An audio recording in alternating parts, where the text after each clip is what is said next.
I'm Seth Redding, and for my personal leadership praxis project, I chose to use my job at Brazos Valley Bounce, a local inflatable water slide and bounce house rental company in the Bryan College Station area. At the company, I held a position as a team leader. I managed 2 people and myself, and also interacted with the owner of the company and my boss, Katie Flowers. On a day-to-day basis at the company, it consisted of delivering bounce houses or water slides, picking them up, cleaning the equipment, and organizing them back into the warehouse. We also had to make sure that we kept up with the contracts for each customer and the money that they paid us. The job itself consisted of a lot of organization and motivation skills that were required. Organization because he had to make sure that we were organized and not mixing up contracts, mixing up the load order on our truck and trailer, and not mixing up money and payments. This made sure that we could go through a smooth day and not have any hiccups at all. The motivation was needed because since it is a water slide and bounce house job, it is fun, and so it's really hard to kind of be stern and strict with people. So when I'm with my crew, I can't really discipline them or be stern, so it works best just to motivate them to get them back on track, or just to keep them on track in general, so that we can make sure we complete everything that we need to do that day. The reason that I chose this for my project is because it's a job that I received in May and worked all the way through the summer, and it ended up rolling into this semester.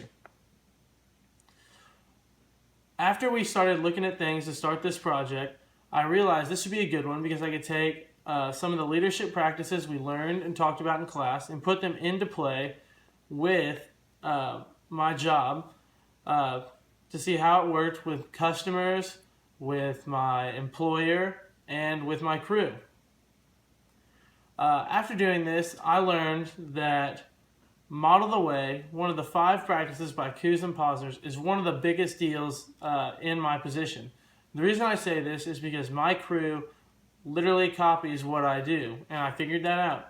So if I was slacking off or being lazy or playing on my phone when I should have been paying attention, they would do the same thing, and they would just assume that was okay because I was doing it. So I figured out that if I set an example right off the bat of how they need to act, just by acting that way myself, that they would repeat it and that we would get way more done and look way more professional just in the business setting. A couple things that I learned after completing this project are that my strengths have a big deal in how I lead. My strengths were empathy, achiever, woo, communication, and developer. Empathy and woo were probably 2 of the biggest things that I saw in the way I led. Just because empathy, because I could understand where people were coming from. So if I had a customer who was upset about something, I wasn't just like, oh, that's not my problem, and walk away from it.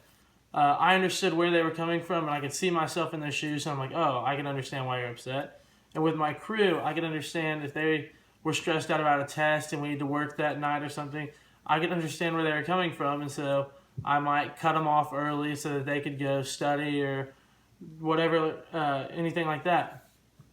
Woo is one of the big things just for customers in general, because as soon as we rolled up to a house, set up a bounce house, I would immediately get out of the truck and try to break the ice, joking, talking to the customer, just to know that I wasn't just there to set up a bounce house and leave, that I was there, I wanted to build a relationship with them. And this helped because it would help us to get returning customers and just good reviews online, and just all around just made us look more professional. Another thing was my personality type, which was extroversion, sensing, thinking, and perceiving. This made me a great team player when it came to my crew, and just made it in general easier to work together. Since I was an extrovert, I was more, I would talk to them and let them know exactly what I'm thinking, which just really helped out in the long run so that I could make sure everything was getting across and we get things done. After this project, I've learned several new practices on how to lead, which I can implement in different careers and tasks that I will do later on in life.